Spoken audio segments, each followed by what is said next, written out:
nggak muncul absen.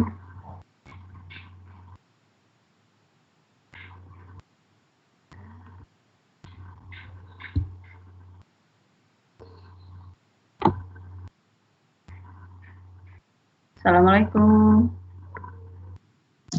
Waalaikumsalam. Udah muncul semua ya. Udah absen belum udah diisi belum absen di situ? Ini nggak muncul Ibu. Absen di nggak muncul ininya ya absennya.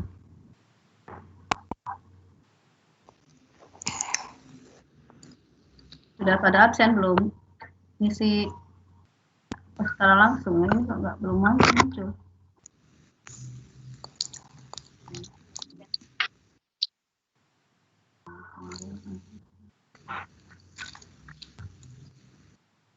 Muncul sekarang ya.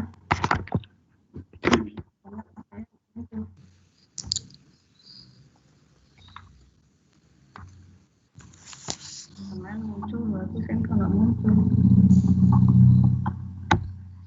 Ya, yang sudah hadir muncul semua di layar akan Ibu screenshot. Tapi yang absennya ini harus absennya nggak muncul Ibu. Nggak muncul, jadi nanti dari manual saja. Nggak muncul ya. Saya screenshot dulu ya, yang sudah hadir, hampir semua di layar, ini udah masuk tuh, udah ya. Kesini satu lagi, terus kurang satu nih, layarnya kurang satu, nah udah. Oke, Ibu screenshot dulu ya, yang sudah hadir. Sambil nunggu temannya yang belum masuk.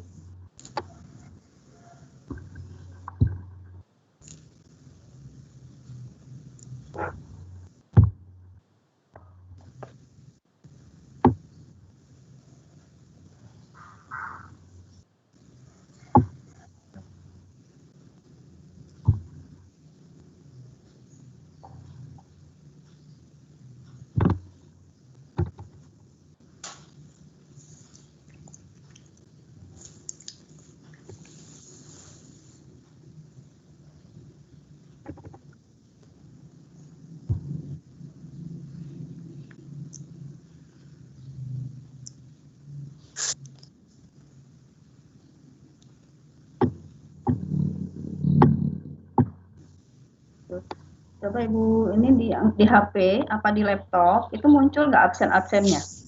Yang sudah hadir muncul nggak absennya?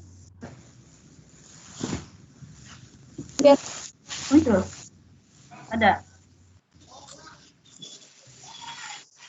Biasanya kalau di HP kan ada juga ya, di laptop juga muncul. Di Ibu ini nggak muncul. Di situ muncul nggak? Ya. Muncul ya. Tolong nanti. Nah, klik ini udah diklik di apanya?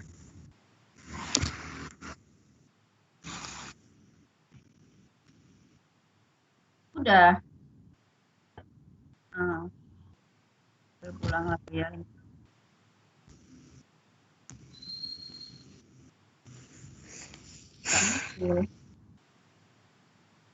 Biasanya langsung pasti terus muncul. Dan nanti tolong absennya di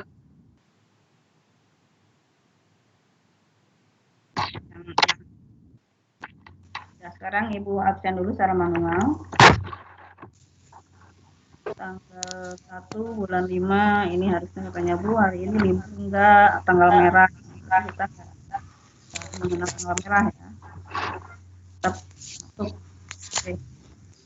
Kelas 1C, BI 1C dan betul. Mbak Rahmawati ini mengundurkan diri, jadi nggak usah diabsen lagi. Rendra Pratama sudah masuk belum? Mas Rendra, ya. Oke. Riana, Mbak Riana udah masuk? Riris Nur Hikmah sudah masuk? Sudah ya? Nah, nggak bisa melihat di absennya, nggak muncul. Rizky Aprilianti, Rizky sudah muncul? Udah ada? Belum ya? Rizka Wahyuni, Hadir, Bu. Oke. Rizka Rani. Hadir, Bu. Oke. Suwati. Hadir, Bu. Oke. Salbia Hasana. Salbia Hasana. Belum. Sevayanti. Belum. Sekar Ayu Eviana. Hadir, Bu. Oke.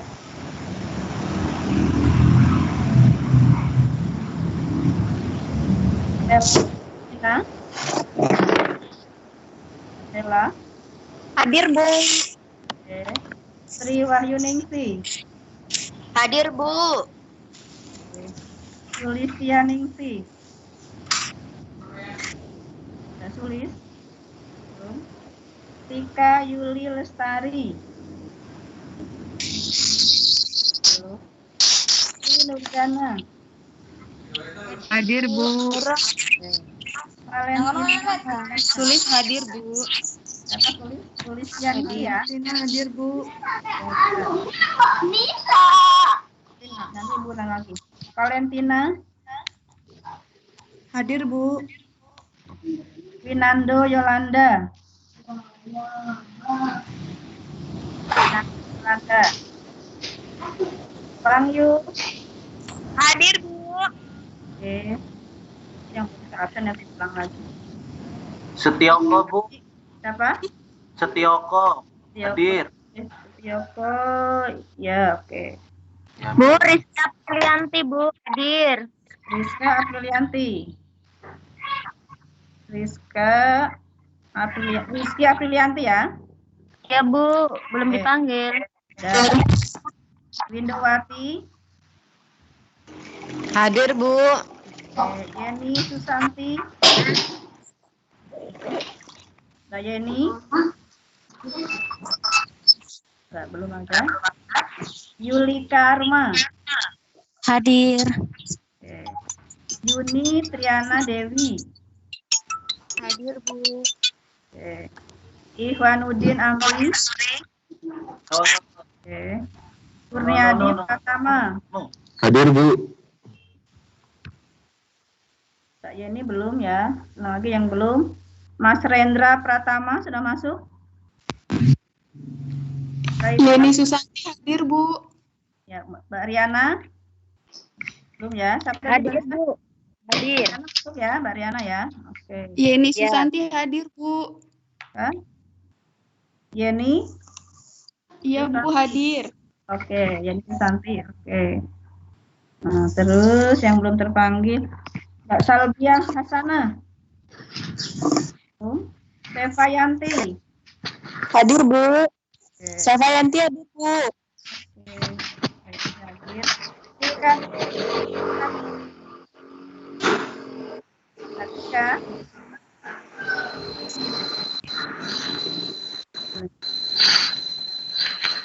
Tika tulis aja. Winando Yolanda. Yang hadir 1, 2, 3, 4. 4 orang. Kalian nanti nyusul aja. Ya, absen sudah. Sekarang nanti Pak ini ketua kelas dikirim ke grup aja ya, nanti Ibu yang ambil di grup. Dikirim ke grup absen hari ini yang muncul daftar hadirnya di share ke nanti di share ke grup aja. Biasanya langsung muncul, ini nggak muncul. Ya, nanti tolong di share aja yang masuk hari ini, ditaruh di grup aja, nanti Ibu ngambil di grup. Oke, hari ini kita mudah-mudahan tidak ada gangguan cuaca. Kayaknya cuaca juga ini kayaknya.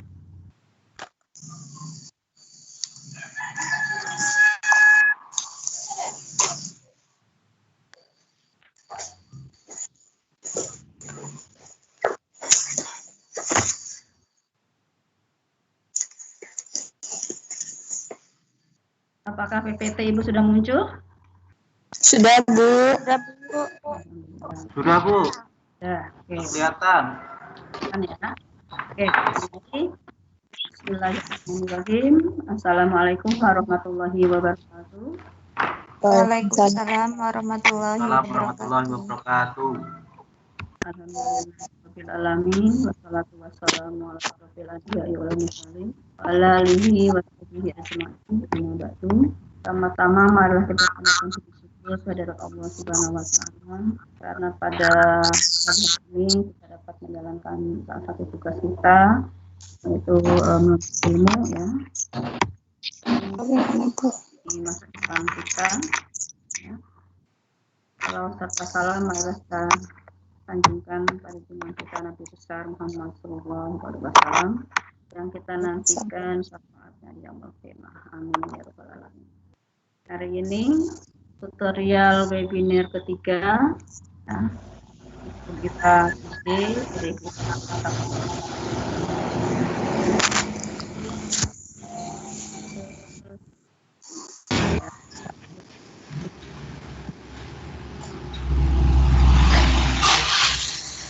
ini akan kita bahas, ini membahas materi ini berdasarkan presentasi. Ini kemarin sudah dibahas, nanti Ibu sedikit saja menyambungkan dengan materi kemarin dengan materi hari ini ya. Jadi kemarin ini sudah disambungkan.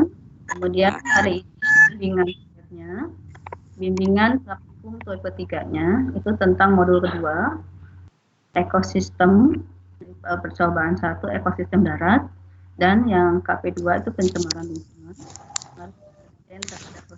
Ini yang ini ya. Ini dibahasnya berdasarkan kelompok nanti yang presentasi.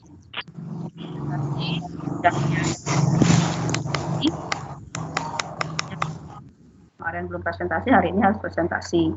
Kemudian minimal ini 2. Kalau misalnya nanti ada yang sama, ini harusnya ini 2 gitu, biar ada perbandingan. Kalau misalnya ini minimal sekali ini 2 yang harus presentasi, biar bisa dibahas ya.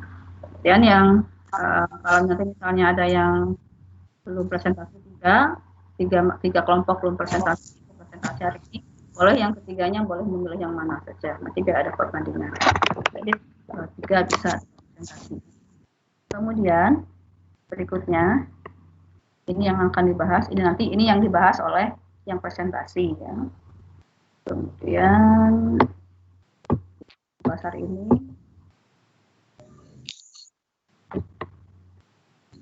juga yang akan dibahas oleh yang presentasi.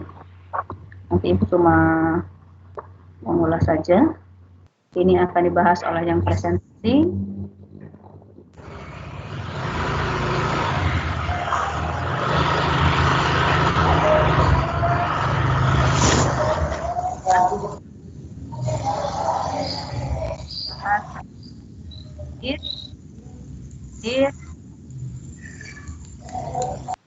Kemarin Ibu akan bimbingan praktikum TOEIC modul 3. Ini yang akan dipraktikumkan untuk minggu ini. Dan ini akan dipresentasikan di hari Sabtu depan. Ya. Nanti ini Ibu terakhir akan membahas ini. Untuk hari ini itu yang akan kita bahas rinciannya. Kita mulai dari awal. Lagi. Ini kemarin sudah dibahas, yaitu pertumbuhan, perkembangan, dan perkembangbiakan makhluk hidup yang sudah dipraktikkan perkembangbiakan generatif pada tumbuhan. Ya, kemarin sudah digunakan satu ya, boleh dibandingkan dengan yang lain. Nah, ini berarti generatif itu cirinya kembang biaknya dengan menggunakan bunga. Bunga berarti ada alat kelamin jantan dan alat kelamin betinanya. Nah, tetapi tidak semua bunga tidak semua bunga bisa melakukan perkembangbiakan ya. Tidak ada suatu bunga ada berbunga, tetapi kok bunganya tidak bisa untuk melakukan perkembangbiakan. Jadi di situ bunganya seperti apa ciri-cirinya ya. Jadi di situ bunganya mungkin saja hanya memiliki alat kelamin jantan saja atau alat kelamin betina saja ya, atau disebut dengan bunga jantan atau bunga betina. Jadi di dalam satu bunga itu hanya satu alat kelaminnya, sehingga tidak bisa. Nah, ini bunga seperti ini berarti harus harus ada bantuan dari manusia atau mungkin dari hewan atau dari dengan menggunakan angin dan sebagainya.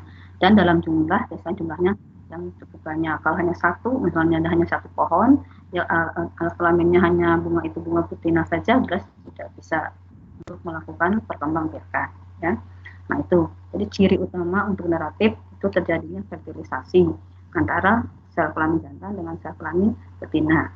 Ya, tapi jangan nanti misalnya ada anak SD nanya, kok ini bunga kayak alang-alang ya Bu berbunga tapi kok nggak bisa untuk perkembangbiakan, karena padahal bunga itu kan untuk perkembangbiakan. Nah itu kalian harus bisa menjelaskan kenapa sih tidak semuanya bunga itu kok bisa untuk melakukan perkembangbiakan gitu ya, dilihat di situ. Nah kalau misalnya bunganya tidak bisa untuk melakukan perkembangbiakan, biasanya tumbuhan itu melakukan perkembangbiakannya dengan vegetatif. Vegetatifnya bisa vegetatif alami atau vegetatif buatan. Ya, itu misalnya vegetatif misalnya seperti apa itu yang kemarin yang dibahas, ada laos, ada kencur, kan itu ada bunganya, Bu, misalnya. Sementara bunga itu ada untuk perkembangbiakan, nah tetapi tidak bisa dilakukan untuk perkembangbiakan. Maka tumbuhan yang seperti itu dia perkembangbiakannya secara vegetatif, tidak terjadi fertilisasi, ya, sehingga dia perkembangbiakannya secara vegetatif, baik itu vegetatif alami maupun dengan vegetatif buatan. Kalau buatan itu sengaja oleh manusia. Kalau vegetatif yang buatan itu bisa saja melakukan perkembangbiakan dengan generatif. Cuma manusia secara buatan perkembangbiakannya mungkin lebih cepat atau lebih keturunannya sama, ya. Nah, ingat ini untuk laporannya. Kemarin udah Ibu bilang dulu jangan susu. Ini berupa gambar. Dan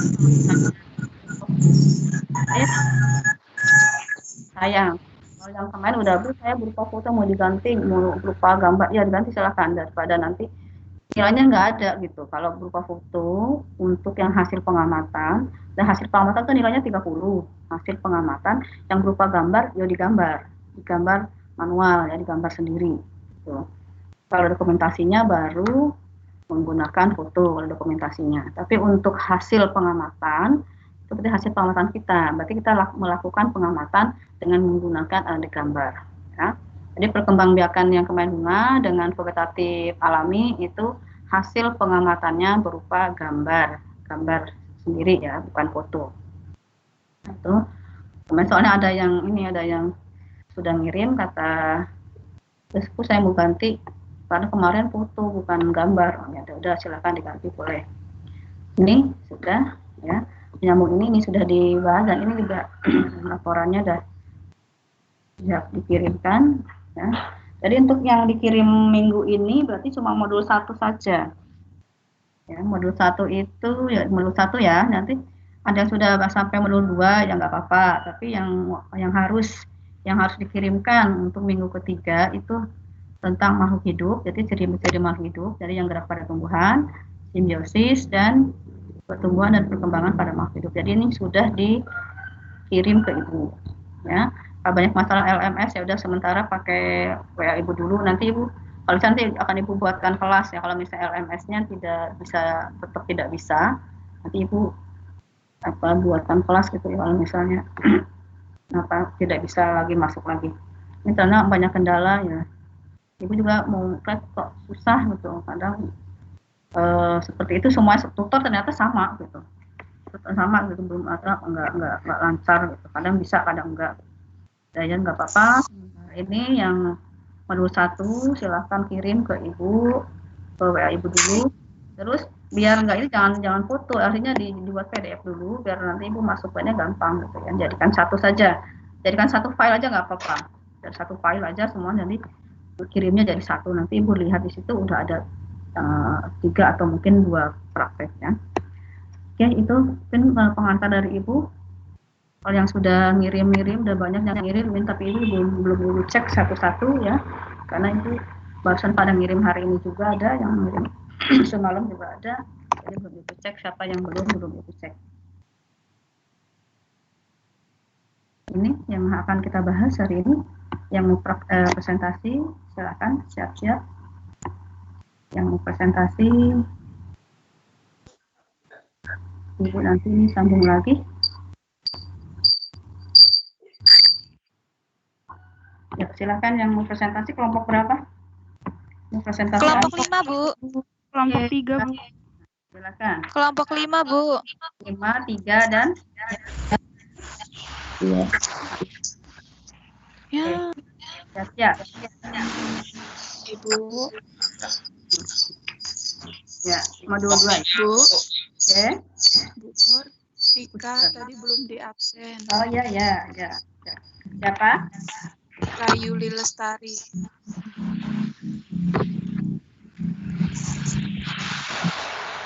Ya, Yuli Lestari ya. Oke. Ya, Baik, sudah masuk. Silakan. Yang Rendra, Bu, belum di absen. Oke, Mas Renda udah masuk. Siap. Rendra Pratama. Oke. Alja, masuk ya.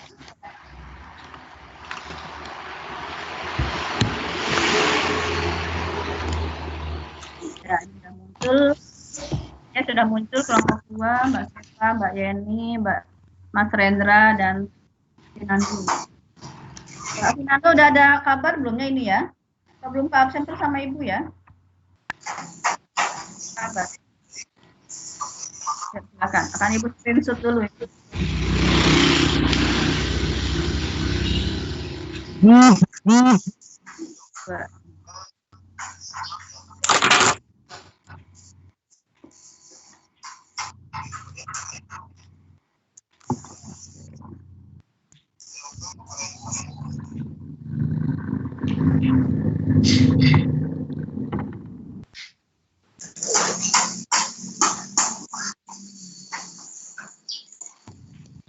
dari Ibu SS.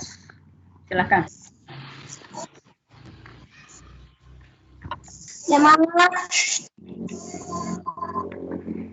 Mulai ya, Bu. Ya, silakan. Silakan Mas Rendra.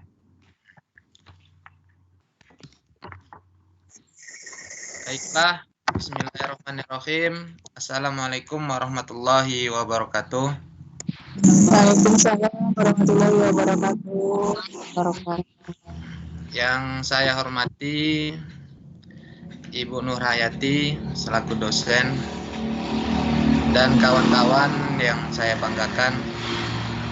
Di sini kami kelompok 3, yaitu terdiri dari Saudari Sepayanti, Saudari Yeni Susanti, saya sendiri Rendra Pratama, dan Saudara Finando Yolanda.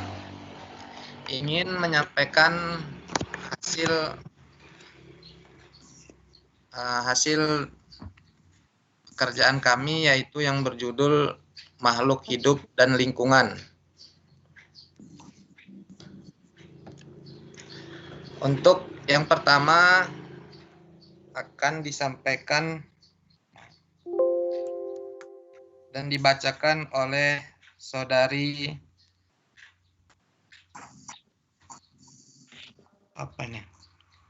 Saudari Yeni Susanti. Kepada Mbak Yeni Susanti dipersilakan.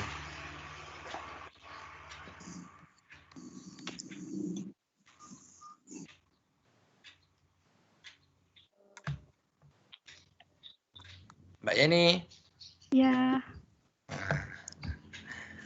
Assalamualaikum warahmatullahi wabarakatuh.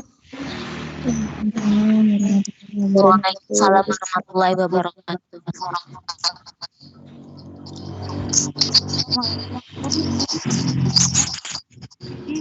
Aku bacakan yang melakukan ya. Pertama, kegiatan sistem darat. Tujuan dari pengamatan kami yaitu membandingkan komponen-komponen yang terdapat pada ekosistem darat alami dan buatan. Selanjutnya alat dan bahan yaitu ada alat tulis, kaca pembesar, barometer, dan lingkungan sekitar.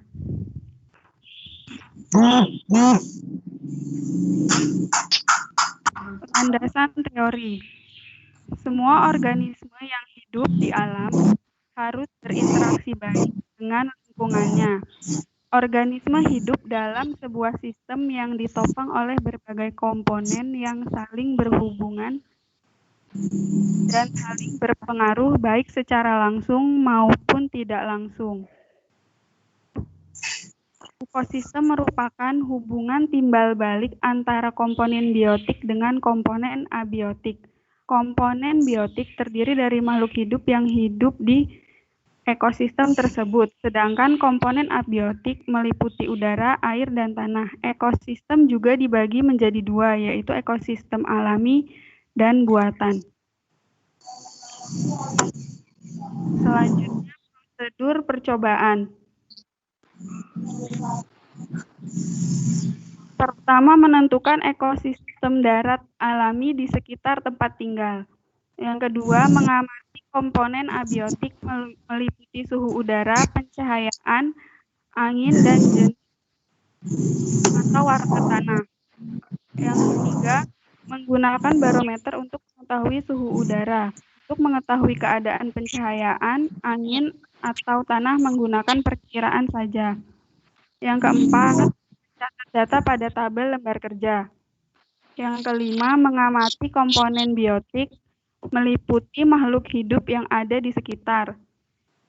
Yang keenam, mencatat jenis tumbuhan sebagai produsen yang ada dengan nama latinnya. Yang ketujuh, mencatat jenis hewan sebagai konsumen yang ada di ekosistem, baik yang tetap maupun yang singgah, termasuk hewan-hewan yang berukuran kecil. Mengamati lebih teliti hewan-hewan kecil yang mungkin terdapat dalam tanah atau dekat permukaan atau pada sela-sela daun atau batang dengan menggunakan kaca pembesar. Lalu mencatat data pada lembar kerja. Membuat kesimpulan umum tentang perbedaan pada kedua ekosistem. Itu saja yang bisa saya sampaikan. Kembali ke moderator.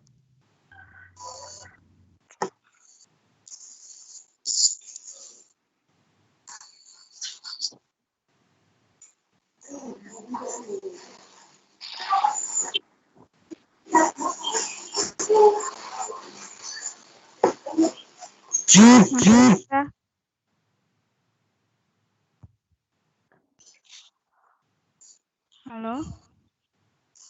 Halo. Ya, silakan. Mas Rendra.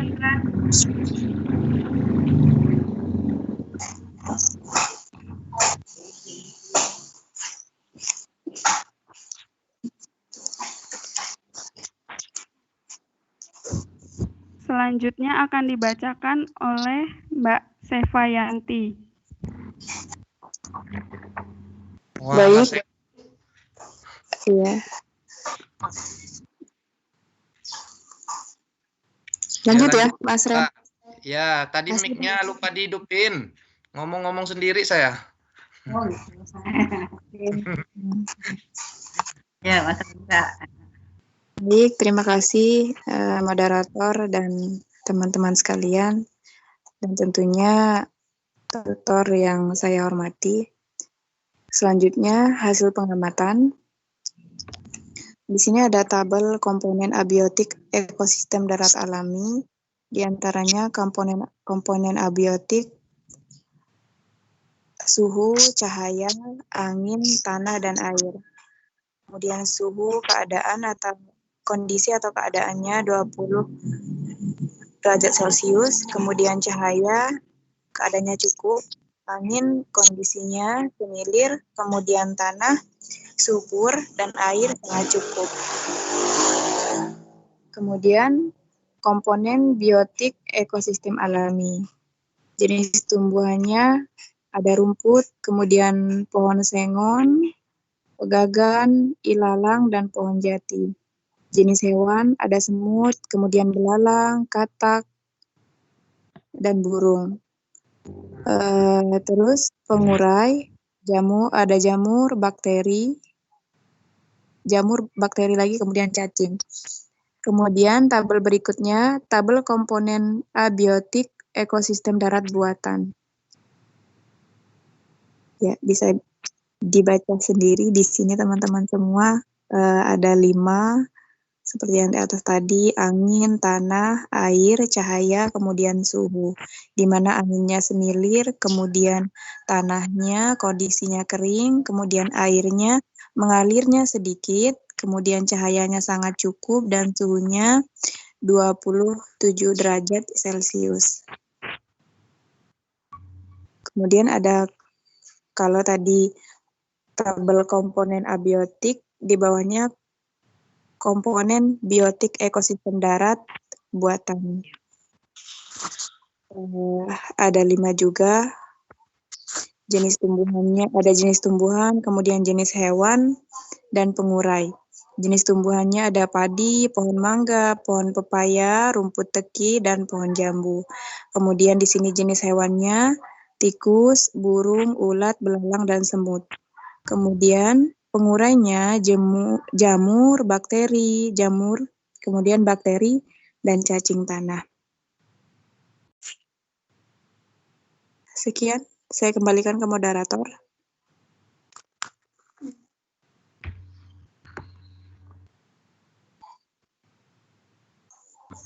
Mas Rendra.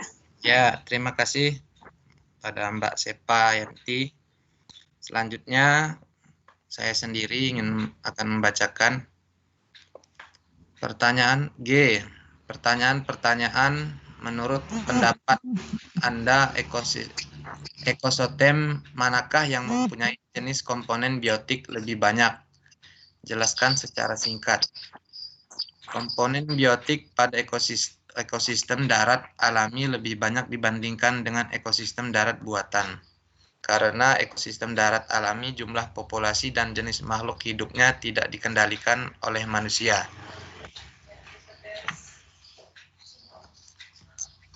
Pembahasan hubungan timbal balik antara komponen biotik dan komponen abiotik yang terjadi pada alam seperti pada hutan merupakan ekosistem darat alami. Hal ini sama sekali tidak ada campur tangan manusia. Sedangkan pertumbuhan komponen biotiknya tidak dikendalikan oleh manusia.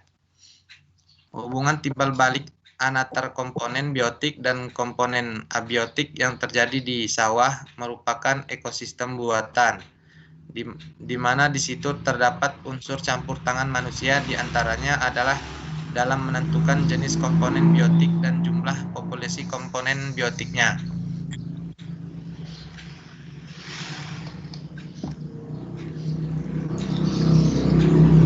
Kesimpulan, ekosistem darat alami dan buatan memiliki komponen abiotik yang sama. Ada air, tanah, dan udaranya. Hanya berbeda pada komponen biotiknya. Ekosistem darat alami tidak dikendalikan jumlah populasinya, atau biasa dikatakan penyusun ekosistem darat alami lebih lengkap dibandingkan ekosistem darat buatan. Daftar Pustaka Rumanta Maman dan kawan-kawan tahun 2020 praktikum IPA di SDN Tangerang Selatan, Universitas Terbuka. http www.ilmiahku.com 2019-05 Laporan Praktikum Ekosistem Darat. Kesulitan yang kami alami yaitu akses jalan menuju tempat pengamatan yang rusak.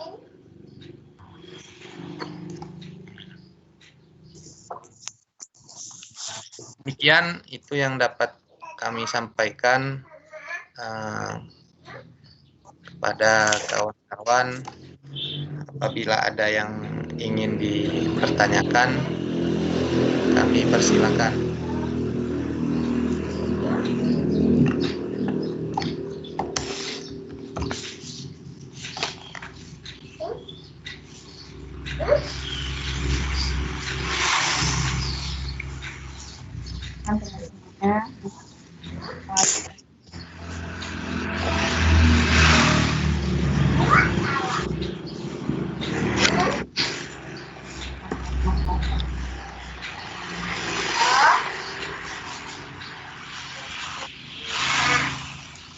Mbak Sepa, standby ya. Dengan Mbak Yeni. lagi.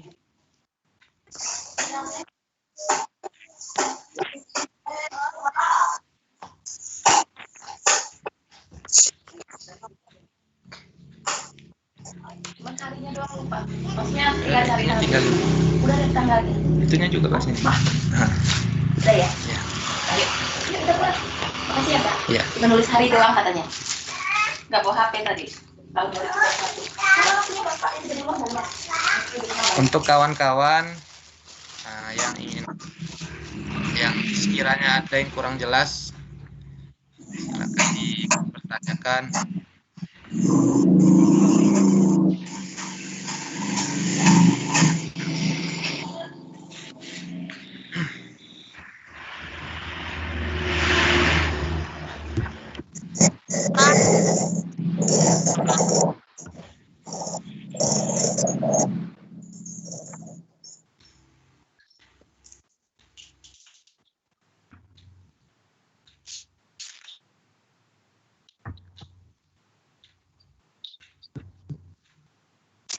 Ya, silakan teman-temannya yang lain.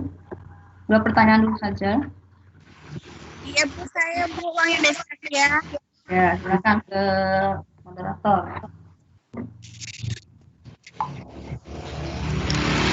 Dari siapa ini, Mbak? Saya Bu, sudah Safia. Wahyu Destapia. Ya. Pak, Ya, silakan. saya kelompok berat ya lupa. Saya ingin bertanya nih Pak, dalam penelitian ekosistem darat, di situ kan kita disuruh menentukan cara komponen abiotik itu. Tadi dari kelompok kalian menjelaskan kita mengukurnya dengan perkiraan suhu udara. Pak, jelaskan dong Pak, bagaimana cara mengukur perkiraan suhu udara itu yang seperti apa biar kita tahu jawabannya gitu. Makin cahaya.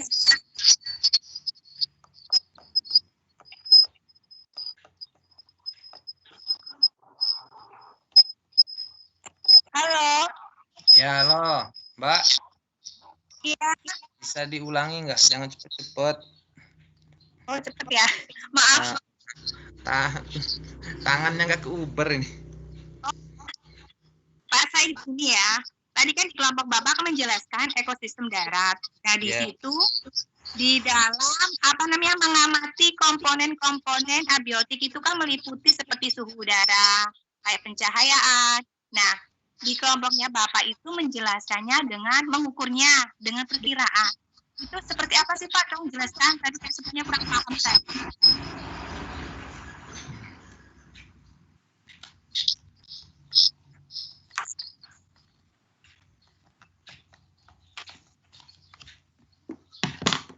Baik, untuk pertanyaan yang pertama ini, jelaskan cara mengukur sistem udara dengan cara perkiraan, Mbak ya?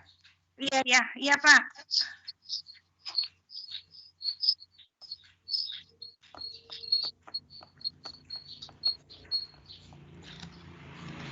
Yang kedua, selanjutnya,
Kalau belum ada pertanyaan yang lain, itu aja dulu, jawab aja.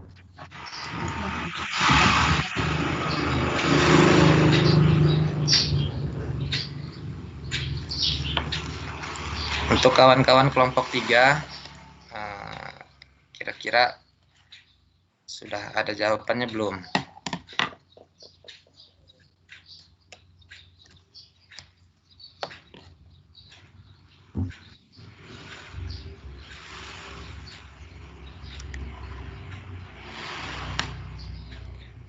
Moderator, Ya, iya.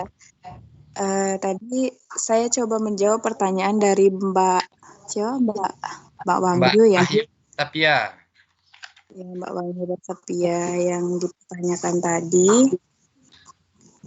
Bagaimana mengukur perkiraan suhu udara, karena tadi ada di bahasan kita. Jadi berkaitan dengan tinggi atau rendahnya suhu udara, informasi suhu udara pada suatu suhu dapat diperoleh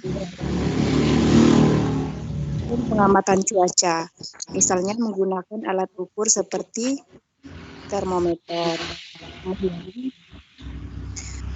Masalahnya tidak semua tempat memiliki pengukuran suhu udara. Nah, untuk itu bukan praktis kita bisa menaksir suhu udara di suatu tempat berdasarkan informasi lain, misalnya berdasarkan ketinggiannya. Jadi, secara fisikis suhu udara akan menurun terhadap ketinggiannya. Jadi artinya semakin tinggi suatu tempat, maka suhu udaranya akan semakin dingin. Halo? Ya, halo. Ya, jadi artinya Mbak Wangyu, semakin tinggi suatu tempat itu, maka suhu udaranya akan semakin dingin. Begitu. Kalau ada teman-teman yang ingin menambahkan, silakan.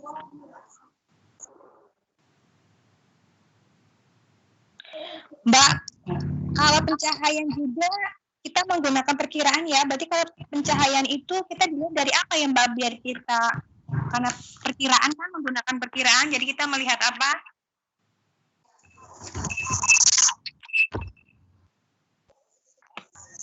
Tadi yang ditanyakan suhu udara atau pencahayaan ya, Mbak? Suhu udara dan pencahayaan, Mbak. Suhu udaranya sudah dijelaskan, tinggal pencahayaannya. Baik. Mbak Yeni bisa menambahkan atau Mas Rendra?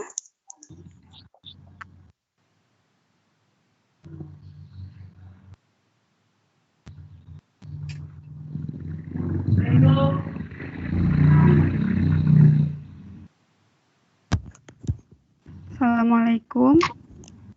Waalaikumsalam. Saya akan coba menjawab pertanyaan dari Mbak Wangyu. Kalau perkiraan cuaca itu kita kan mengamatinya di tempat terbuka.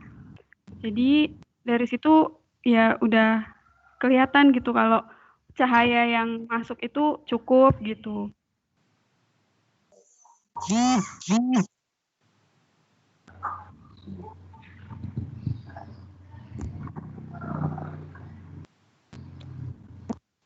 Itu aja sih Mbak Wangyu, gimana? Mbak.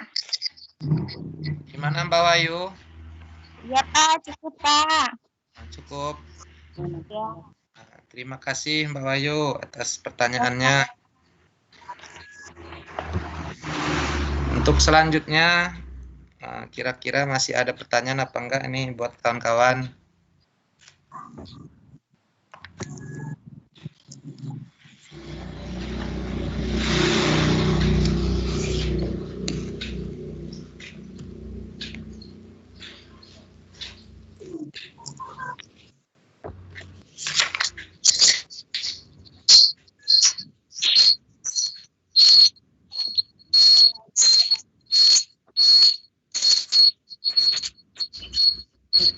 Kalau lagi ini aja.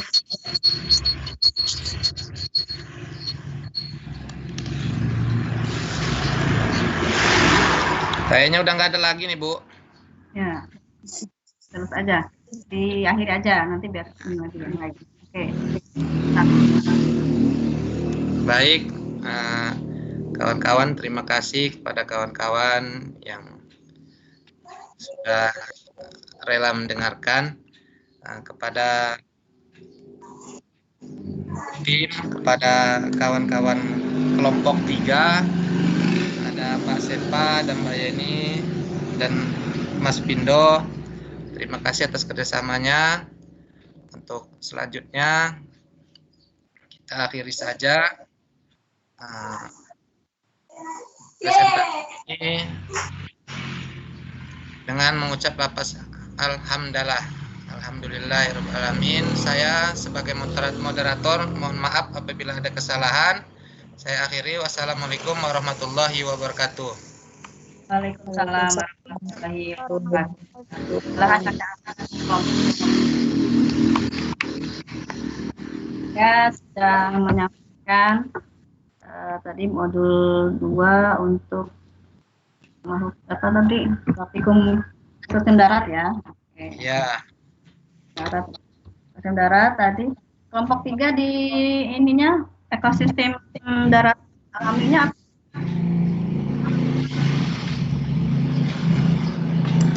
apa-apa. Tempat yang diamati di kelompok 3 mengamati kelompok yang alaminya di belukar apa hutan gitu.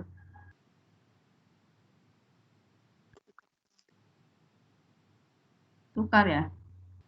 Terus yang darat buatannya apa? Apa sawah, apa yang diamati apa?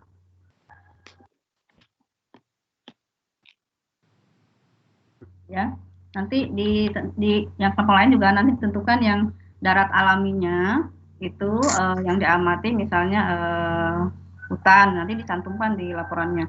Darat alaminya yang diamati hutan misalnya, atau yang darat alaminya yang dicantumkan misalnya belukar gitu ya. Semacam belukar itu berarti walaupun tidak hutan tetapi dia di situ tumbuhannya secara liar, secara alami. Ya, tadi sudah dibahas di kelompok 3. Ya, kemudian untuk yang buatan juga ditentukan buatannya, misalnya kebun apa, kebun kopi, kebun apa, nanti biar yang lain juga tahu, oh berarti kebun, daratnya ini gitu ya. Darat buatannya berarti kebun kopi atau sawah dan sebagainya. Atau kebun apalah, coklat dan sebagainya, tapi tahu gitu di situ darat yang buatannya berarti perkebunan gitu. Oke. Tadi udah dibahas juga perbedaan yang alami dengan yang buatan. Tadi kelompok 3 menyatakan bahwa biotiknya, kalau yang abiotiknya hampir sama lah ya, abiotiknya hampir sama. Mungkin suhunya ada beda tapi sedikit. Kemudian abiotiknya yang beda karena yang alami jelas di situ tidak ada campur tangan manusia atau tidak dikendalikan oleh manusia. Apapun di situ bisa tumbuh ya. Dan sudah betul. Kemudian kalau yang buatan jelas dibatasi oleh manusia. Kebunnya kebun kopi maunya nggak mau kan ya tumbuhan yang lain yang ada di situ gitu. Sehingga pada yang buatan jelas dibatasi. Mungkin yang boleh tumbuh di tempat tersebut hanya tertentu saja, mungkin pisang misalnya boleh di situ boleh tumbuh, atau tumbuhan lain yang boleh tumbuh, sehingga komponen biotiknya lebih sedikit. Oke, saya dulu jelaskan juga. Kemudian tadi ada yang bertanya tentang pencahayaan dan apa tadi suhu ya, suhunya. Iya. Suhunya kan kalau suhu ini kan pakai termometer. Kalau suhunya menggunakan barometer, kemarin barometer ada juga yang pakai higrometer untuk kelembaban. Tapi kan tidak ada. Sekarang sudah Ibu bilang kemarin di HP itu ada aplikasinya untuk suhu ya. Ada nggak di HP itu ada ya? Di HP masing ada nggak di HP-nya? Di HP itu ada. Kalau ini sudah ditampilkan di HP itu ada untuk mengukur suhu.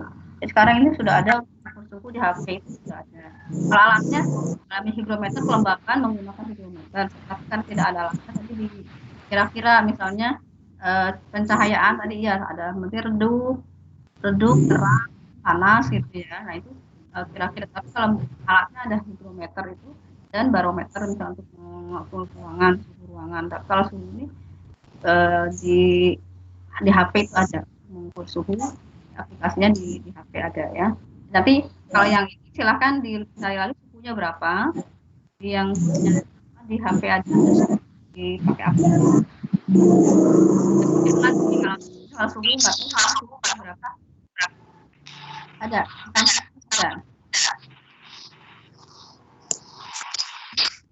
Nah, jadi nanti pakai HP saja. Kalau di laborat ada untuk mengukur tanah itu ada termometernya berupa semacam pakai besi gitu ya, bukan termometer yang untuk air, itu nggak beda itu. Untuk mengukur kelembaban tanah itu ada termometernya. Untuk mengukur ruangan ada hygrometer, tapi di situ karena kita nggak ada alatnya, maka tadi kira-kira tidak apa-apa, dikira-kira misalnya cahaya redup, terang, atau mungkin panas, daya nggak apa-apa, karena tidak ada alatnya. Nah, tapi untuk suhunya nanti dilihat pakai HP saja, ya, apa-apa. Kalau misalnya ini ada sih di laborat itu, cuma satu, ibu juga punya satu itu alatnya untuk mengukur kelembaban tanah, kelembaban atau untuk suhu tanah, suhu air, tapi di luar ruangan gitu, bukan yang untuk di laborat, itu ada alatnya. Ya Mbak, tadi Mbak Wahyu ya, Mbak Wahyu Destavia, perkiraan itu boleh sekarang redup terang, itu kan harus adanya ada alatnya, tapi karena tidak ada alat, tidak punya alat, maka di redup terang, panas boleh, nggak apa-apa ya sementara ini. Kemudian untuk suhu, tolong menggunakan HP saja, biar tepat, karena suhu, kita tahu ini suhunya berapa sih, kalau misalnya 20 derajat itu seperti apa, misalnya mungkin agak dingin sih ini misalnya, berapa derajat sih, nah ini tidak bisa kira-kira ya, mungkin cuma dingin, panas, nah kalau suhu itu ada ukurannya. Ya. Silakan nanti menggunakan di HP aja, dibuka HP-nya, aplikasinya ditampilkan. Oke, dan itu untuk kelompok 3, dan yang lain juga, kalau yang lainnya ada masukan dari kelompok lain, misalnya Bu, saya mengukur suhunya dengan menggunakan ini, ya silakan disampaikan. Ya. Kalau tempatnya Mbak Wahyu, pakai apa? Sudah belum? Udah Mbak Wahyu pakai apa mengukur suhunya? Saya ini Bu, penelitiannya yang ini Bu, kegiatan praktik kedua Bu. Yang apa? Oh, yang itu. Iya Bu, pengaruh deterjen terhadap pencambahan. Oh ya, dan nanti, tapi kan semua kelompok kan melakukan ini kan? Iya Bu, iya. Ya, semua kelompok melakukan, cuma untuk presentasinya masing-masing ya, yang dilakukan untuk presentasi yang giliran, tetapi yang untuk praktikumnya semuanya sama. Oke ya, itu aja ya Mbak Wayu. Yang lain juga pakai HP, suhunya berapa, itu tadi kan ada 20 derajat Celcius misalnya, berarti kok agak dingin ya, berarti berapa menit kok panas ini, misalnya suhunya di sini lebih panas, berarti mungkin 27, tapi biasanya rata-rata 27-28 lah, tepat kita ini 27-28, kalau 30 sudah panas gitu ya. Itu kira-kira seperti ya, jadi pakai perkiraannya 27-28 gitu, kalau panas itu berapa, jadi tapi yang lebih tepatnya dilihat di itu. Oke ya, untuk pencahayaan boleh redup terang, terang atau mungkin panas, atau misalnya pas waktu ini mendung, sedikit mendung nggak apa-apa, jadi keterangannya berupa deskriptif aja, nggak apa-apa, tidak menggunakan angka nggak apa-apa ya, karena tidak terbatas dengan alat. Oke, itu mungkin yang ada. Kalau pertanyaan yang lain, kelompok lain misalnya ada bertanya lagi, silahkan. Bisa ke kelompok 3 atau bisa ke Ibu kalau mau bertanya yang tentang praktikum yang ini. Assalamualaikum Ibu. Waalaikumsalam warahmatullahi wabarakatuh. Gimana Mbak? Mohon maaf Ibu, saya Salbiah Hasanah. Oh ya. Dari tadi ada kendala dengan Microsoft. Tim saya Bu. Jadi dari tadi sudah berusaha untuk masuk tapi nggak bisa-bisa. Akhirnya saya ke rumah Mbak Titi Bu. Oh gitu. Mbak Titi sekarang? Ya. Oke, nggak apa-apa. Iya sekarang. Dan sama Mbak Titi Bu. Oh ya, sip ya. Pokoknya nggak apa-apa, udah Ibu absen. Masih banyak nggak bisa. Ya, bakal biasa. Kan ngikutin. Ya sama Titi. Oke, semua batu. Nah, udah. Oke, udah Ibu absen. Ya. Silakan yang untuk praktikum berikutnya tentang pencemaran pengaruh deterjen terhadap perkecambahan. Silakan kelompok berapa yang mau presentasi. Kalau yang masih ada pertanyaan tentang yang ini, yang masih ada pertanyaan yang ini, silakan nanti boleh tanya lagi. Tadi Sekarang belum ada pertanyaan, kok saya pengen nanya tapi belum ada pertanyaan, nanti boleh terakhir. Ya, silakan yang mau presentasi disiapkan. Ya, Ana.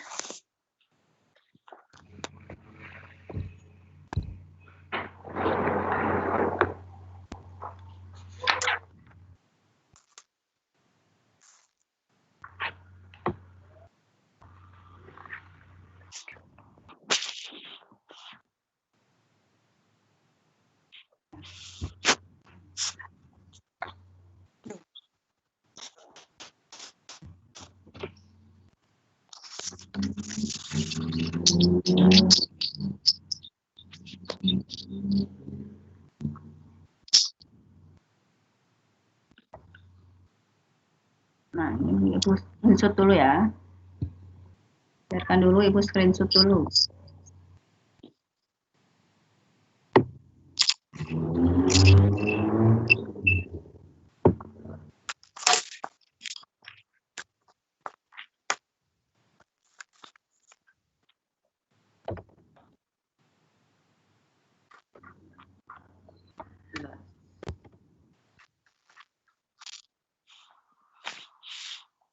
Oke, udah screenshot, silakan.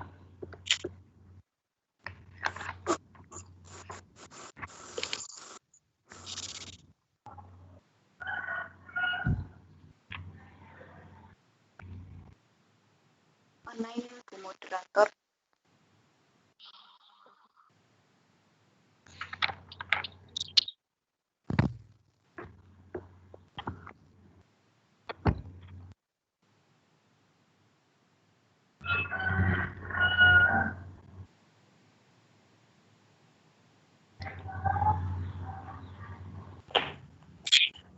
Apakah sudah muncul?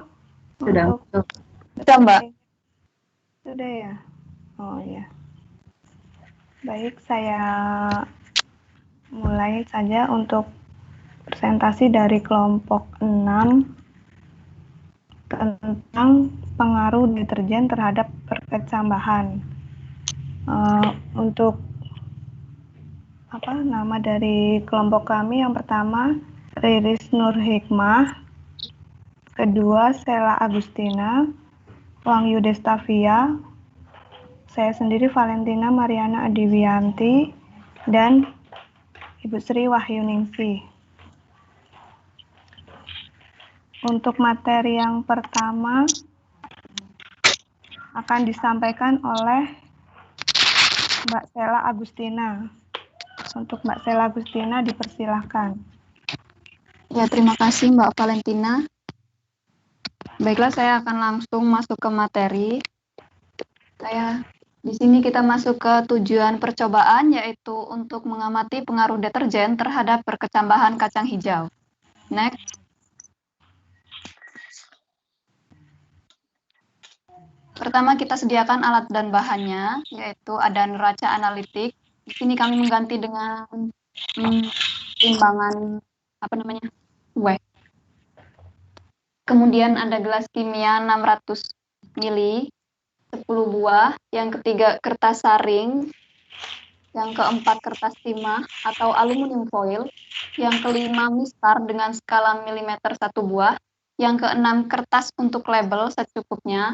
Yang ketujuh gelas kimia 1000 ml 1 buah. Kemudian siapkan air ledeng secukupnya dan deterjen serbuk 1 gram. Landasan teori, perkecambahan merupakan tahap awal perkembangan suatu tumbuhan, khususnya pada tumbuhan berbiji. Dalam tahap perkembangannya, embrio di dalam biji yang semula berada pada kondisi dorman mengalami sejumlah perubahan fisiologi yang menyebabkan tumbuhan berbiji berkembang menjadi tumbuhan muda. Tumbuhan muda ini dikenal dengan kecambah. Deterjen adalah campuran berbagai bahan yang digunakan untuk membantu membersihkan dan terbuat dari bahan-bahan turunan minyak bumi. Dibanding dengan sabun, deterjen mempunyai keunggulan antara lain mempunyai daya cuci yang lebih baik, serta tidak terpengaruh oleh kesadahan air. Deterjen merupakan garam natrium dari asam sulfonat. Baik, saya kembalikan kepada moderator. Ya, baik. Terima kasih untuk Mbak Sela. Untuk materi selanjutnya akan disampaikan oleh Mbak Wangyu Destavia. Untuk Mbak Wangyu dipersilahkan. Baiklah, di sini saya akan melanjutkan materi selanjutnya, yaitu prosedur percobaan. Yang pertama, kita sediakan dulu larutan deterjen 100%, 50%, 25%, 12,5%, 6,25%, 3,1%, setelah kontrol air ledeng. Simpan cairan dengan gelas kimia. Kita beri label ya. Next. Sediakan 6 gelas kimia lain, beri label kontrol 1, 2, 3, 4, 5, dan 6. Masing-masing diberi lingkaran kertas saring. Selanjutnya, masukkan kacang hijau ke dalam air pada gelas kimia. Buanglah kacang hijau yang mengapung. Yang kelima, ambil 10 butir, lalu rendam dalam larutan 1/10 butir dalam larutan 11/10 butir dalam larutan 3, 10 butir dalam larutan ke-4, 10 butir dalam larutan ke-5, 10 butir dalam larutan ke-6, dan 10 butir dalam larutan kontrol. Kacang hijau dalam gelas kimia dengan label yang sesuai. Next.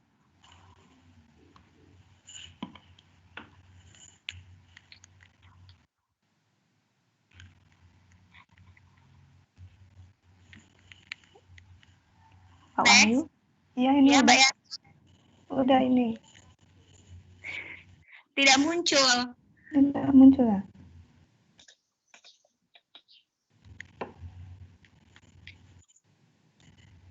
Belum muncul juga apa, Mbak? Belum. Ibu udah muncul. Belum, Bu. Nah, Ibu udah muncul. Sudah, Mbak. Sinyalnya. Sinyalnya ya. Kalau yang muncul ada yang enggak sinyalnya. Ya, saya saja, Bu.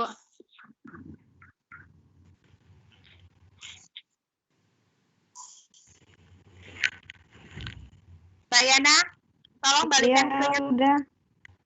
Ya, balikan saja ke yang sudah muncul, Mbak Yana. Tempat saya belum muncul. Iya, Yes. untuk Muncul. Mbak Wahyu terima kasih. Dan untuk materi selanjutnya akan disampaikan oleh Mbak Riris Nur Hikmah. Mbak Riris, dipersilahkan.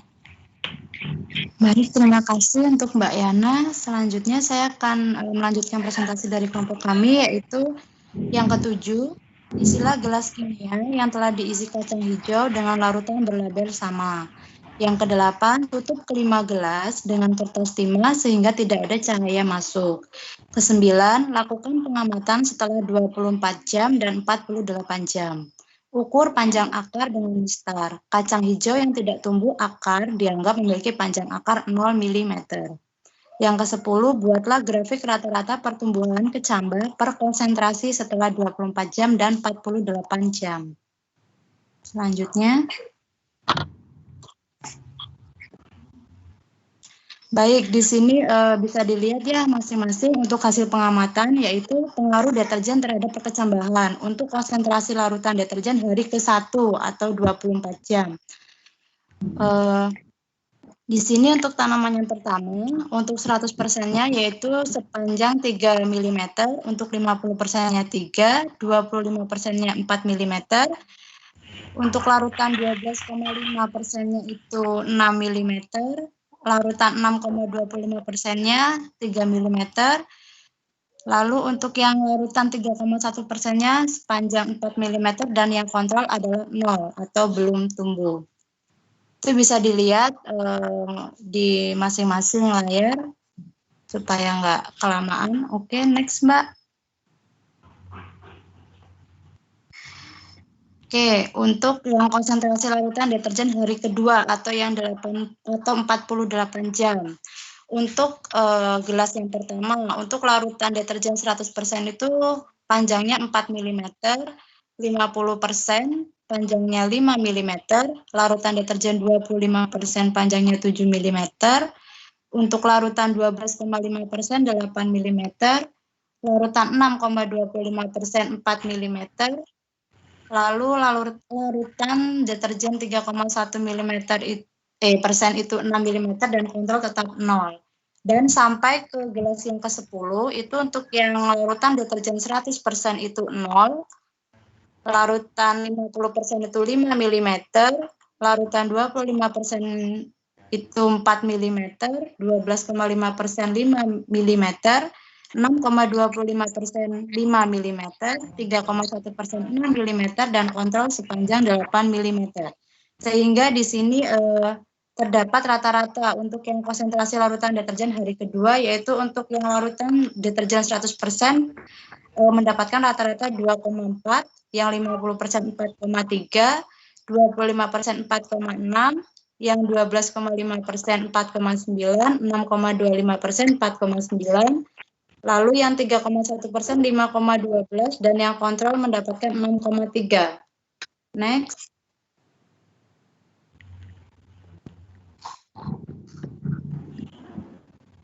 Baik, di sini kita bisa lihat ya untuk grafik rata-rata kecambah. Di sini untuk yang larutan ke-10 sepertinya warna oranye itu mendapat pertumbuhan yang paling tinggi.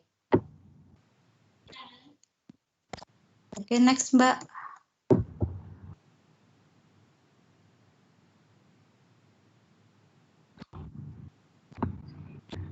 Baik, selanjutnya untuk pertanyaan-pertanyaan. Yang pertama, apa fungsi larutan 0 atau kontrol?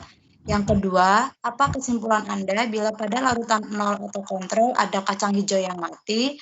Yang ketiga, mengapa pertumbuhan kacang hijau di dalam gelas harus ditutup dengan kertas timah? Selanjutnya,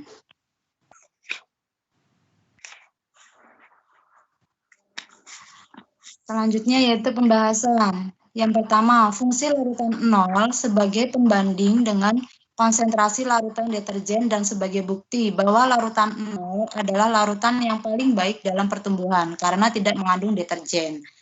Yang nomor 2, jika pada larutan 0 ada kacang hijau yang mati, mungkin kacang hijau tersebut bukan bibit unggul atau mandul. Yang ketiga, untuk mengurangi intensitas cahaya, karena intensitas cahaya sangat berpengaruh terhadap pertumbuhan kacang hijau yang mendapatkan cahaya yang cukup ukurannya lebih kecil. Jaringan mesofilnya juga lebih kecil dan pertumbuhannya akan lebih lambat dari kacang hijau yang tidak mendapat cahaya. Terima kasih, saya kembalikan ke moderator.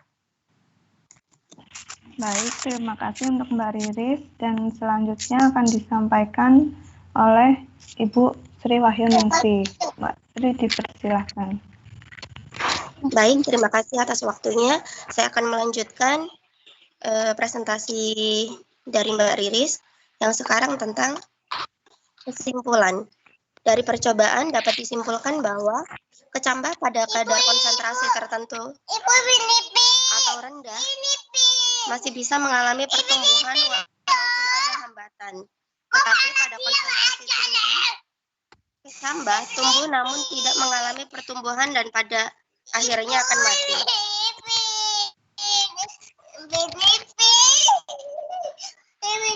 Next, Mbak.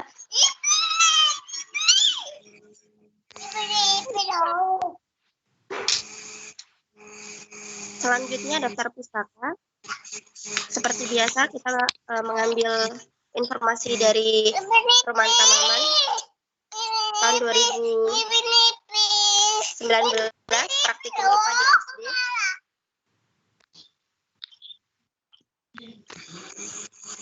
Kemudian yang kedua dari buku 1 Trianida tahun 2014 pengaruh deterjen terhadap perkembangan kacang hijau.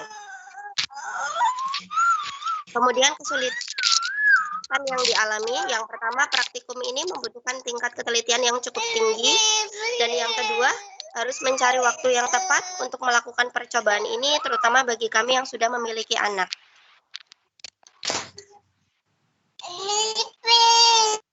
Berikut ini ada dokumentasi praktikum yang sudah kami lakukan.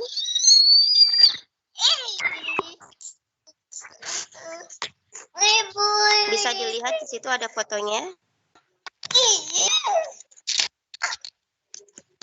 Oke, terima kasih. Saya kembalikan lagi ke moderator. Baik, terima kasih untuk semua untuk penyampaian dari semua materi dari kelompok kami. Selanjutnya kami buka sesi pertanyaan. Bagi teman-teman yang ingin bertanya, dipersilakan kami buka 2 pertanyaan.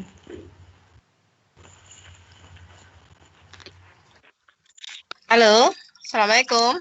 Waalaikumsalam. Saya Windowati dari kelompok 6. Ya. Saya mau bertanya, tolong bukakan slide pada slide kesimpulan.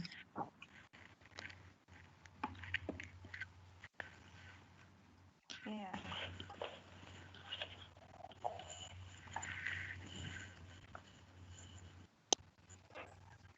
Bagaimana Mbak Windowati?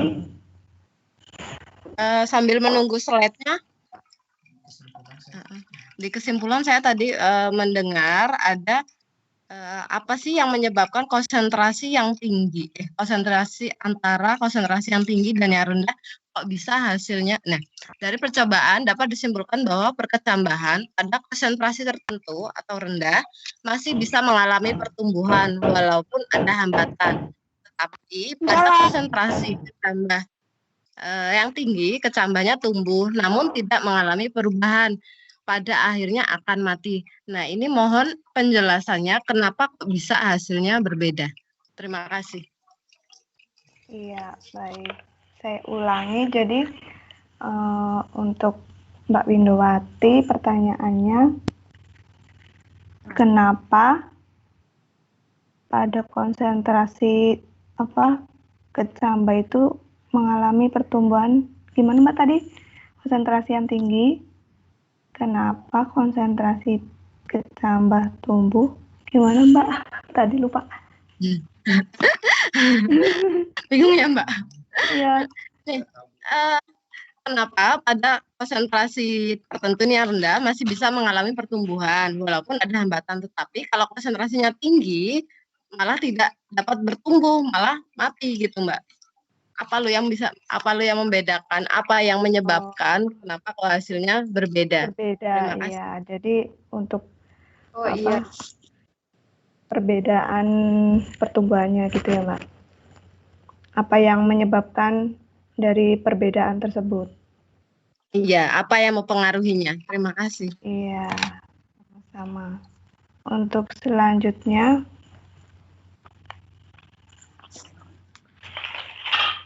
ada yang mau bertanya lagi selain Mbak Windowati?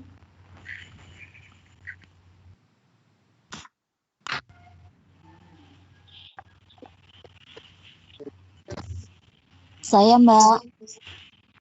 Iya. Dari kelompok 1 atas nama Yulika Arma. Iya.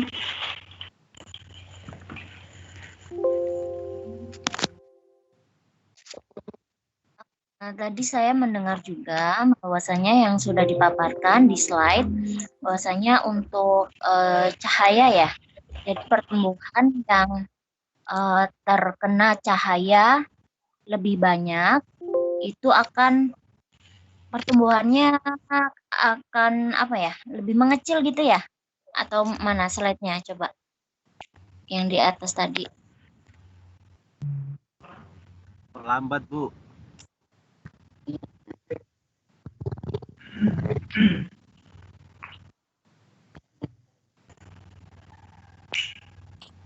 Intinya pengaruh cahaya sih. Jadi kalau pertumbuhan kacang hijau itu terkena lebih banyak cahaya, itu pertumbuhannya melambat gitu ya. Kalau sedikit malah dia cepat gitu pertumbuhannya. Nah, itu apa yang menyebabkan gitu? Kenapa pengaruh cahaya itu begitu mempengaruhi? Itu saja. Iya.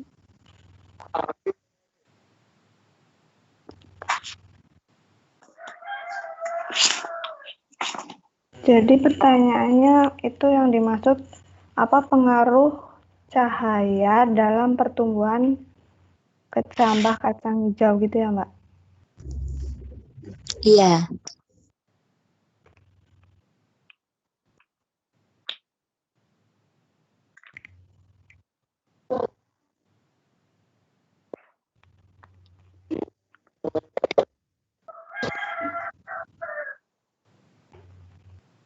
Baik, terima kasih untuk Mbak Yulika Arma. Kami akan berdiskusi terlebih dahulu untuk menjawab pertanyaan-pertanyaan yang sudah kami catat. Baiklah, maaf Mbak, iya. Mbak Yana, saya akan menjawab pertanyaan dari Mbak siapa yang nomor 2 tadi?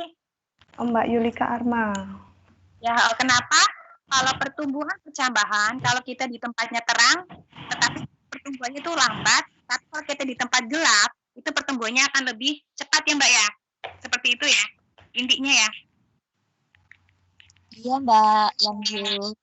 Ya, jadi gini Mbak, apa namanya?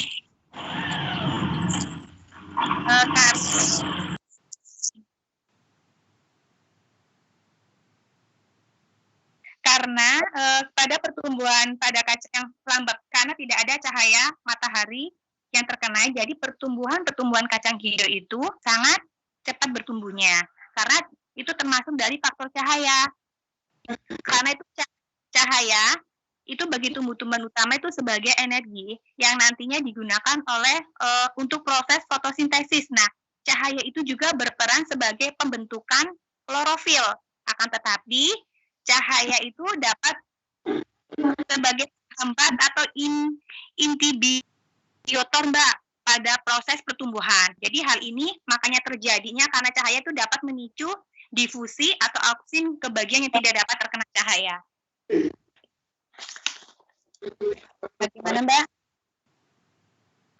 Oke, halo. Mbak. Iya. Kayak seperti kemarin Mbak, apa namanya percobaan pada kita membuat apa namanya kayak apa namanya camba dalam 2 pot. Ya kalau kita yang jarang terkena sinar matahari kan apa namanya tumbuh cambanya itu cepat, tapi kalau kita yang kena sinar matahari pertumbuhan cambanya itu akan lambat. Tetapi kalau kita yang terkena sinar matahari percambahan itu tumbuhnya itu ternyata daunnya itu lebih kuat. Apa pertumbuhan dari kacang hijau itu juga lebih kuat. Halo Mbak, gimana Mbak?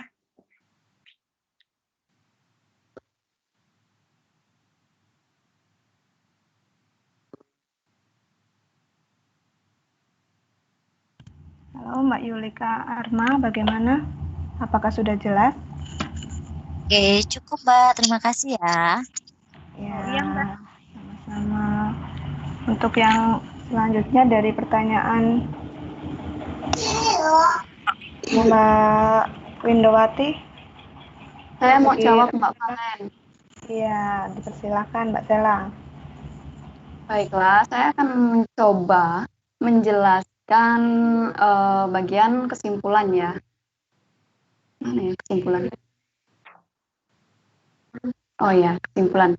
Dari percobaan dapat disimpulkan bahwa kecambah pada kadar konsentrasi tertentu atau rendah masih bisa mengalami pertumbuhan walaupun ada hambatan. Tetapi pada konsentrasi tinggi, kecambah tumbuh namun tidak mengalami pertumbuhan yang pada akhirnya mati. Jadi itu pada konsentrasi tinggi kan kandungan deterjennya lebih banyak ya Mbak. Jadi pencemaran lingkungannya itu lebih tinggi.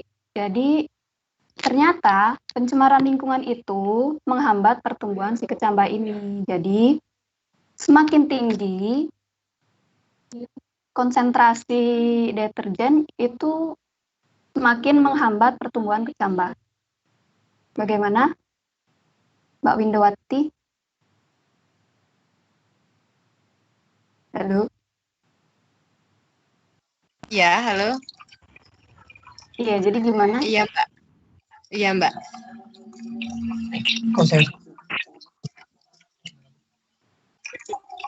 Mbak Windowati sudah cukup. Apa Iya, masih... berarti limbah itu kalau konsentrasinya rendah, limbah apa namanya deterjen bisa mengalami pertumbuhan. Tapi kalau konsentrasinya tinggi malah tidak bisa terjadinya pertumbuhan, gitu ya Mbak ya? Kalau konsentrasinya rendah itu walaupun terjadi pertumbuhan dia tetap terhambat Mbak, karena kan bagaimanapun juga tetap pencemaran itu mencemar air gitu loh. Oh ya, Mbak, terima kasih. Iya, sama. Saya kembalikan ke moderator. Ya, baik. Terima kasih untuk Mbak Sela yang sudah menjelaskan dari pertanyaan Mbak Windowati. Untuk Ibu dosen, apakah masih bisa dibuka pertanyaan lagi atau tidak?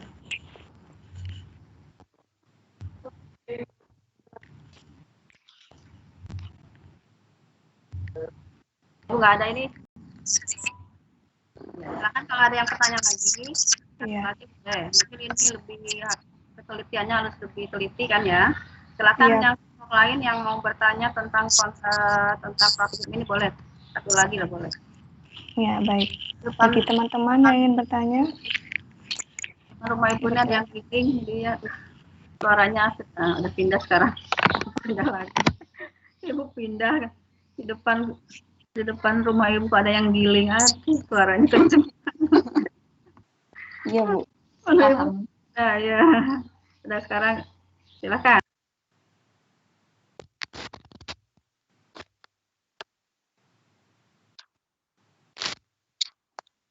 Silakan yang ingin bertanya bagi teman-teman.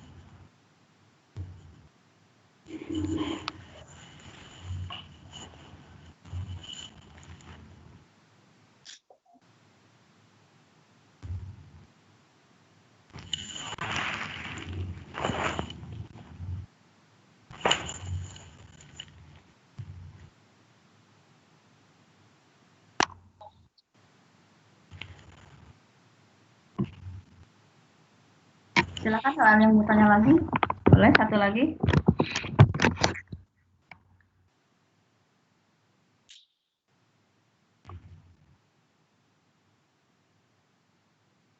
Cukup, kalau cukup ya udah di akhir saja Mbak. Baik. Baik, terima kasih. Saya mohon maaf atas segala kekurangan saya dalam menyampaikan materi pada hari ini. Saya akhiri. Wassalamualaikum warahmatullahi wabarakatuh. Waalaikumsalam warahmatullahi wabarakatuh. Silakan kasih A+ untuk kelompok 6 ya. Sampaikan. Oke. Tadi udah menyampaikan kelompok 6 hasil praktikumnya.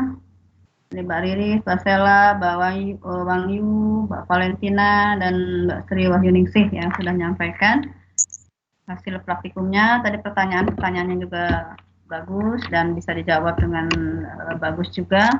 Pertanyaan dari kelompok lain tadi sudah ada 2 pertanyaan, bisa dijawab dengan baik ya. Itu hanya mengulas saja tadi dari pertanyaan tadi. Kenapa sih konsentrasi yang tinggi itu sangat menghambat ya? Mungkin saja tidak tumbuh atau mungkin tumbuh tetapi kecil. Dilihat dari hasilnya, dilihat dari hasil praktikum tadi, jelas dilihat di situ terlihat bahwa semakin konsentrasinya semakin tinggi, pertumbuhannya juga semakin kecil ya, pertumbuhannya sedikit gitu ya. Walaupun tumbuh tetapi sedikit, rata-ratanya sedikit. Tadi udah Ibu lihat dari hasilnya seperti itu. Kemudian kalau konsentrasinya rendah sampai kontrol, tuh tadi kontrol itu sampai ke 6 mili ya tadi ya. Kemudian yang konsentrasi rendah itu hampir mendekati kontrol gitu ya. Udah bagus, berarti ini udah pas, udah tepat, hitungannya juga udah tepat ya. Maksudnya kontrol itu kontrol dengan konsentrasi dengan jelas kontrol itu akan lebih tinggi, lebih panjang gitu pertumbuhannya, karena di situ tadi kontrol kan tidak ada pencemaran ya. Jadi konsentrasi tinggi jelas dia lebih menghambat pertumbuhannya dibandingkan dengan konsentrasi yang lebih rendah. Jelas itu ya. Karena konsentrasi yang tinggi, kalau kita ibaratkan konsentrasi yang tinggi berarti kan deterjennya itu kan lebih banyak gitu ya, dibandingkan yang konsentrasi rendah. Sehingga yang konsentrasi tinggi itu jelas sangat menghambat pertumbuhan, baik itu tumbuhan maupun hewan-hewan yang lain ya. Karena ini kita tumbuhan yang pengamatan tumbuhan sama saja dengan makhluk hidup yang lain. Ya, jadi pencemaran itu tidak hanya tumbuhan saja, hewan juga iya. Ya. Jadi semakin tinggi konsentrasinya, semakin mengganggu ya, semakin mengganggu makhluk hidup di situ. Tadi dengan contohkan dengan adanya cuma deterjen 100 gram saja ya, itu 1 gram saja, deterjen hanya 1 gram saja. Sekarang kalau deterjen beberapa, mungkin kita menggunakan deterjen terus kan, nah ini lingkungan sekitarnya kita kalau bangsanya itu jelas itu terganggu gitu ya. Nah ini dengan hanya 1 gram saja tadi sudah terlihat, dengan kontrol, dengan yang konsentrasi rendah, dengan yang konsentrasi tinggi, itu jelas berbeda-beda pengaruhnya ya.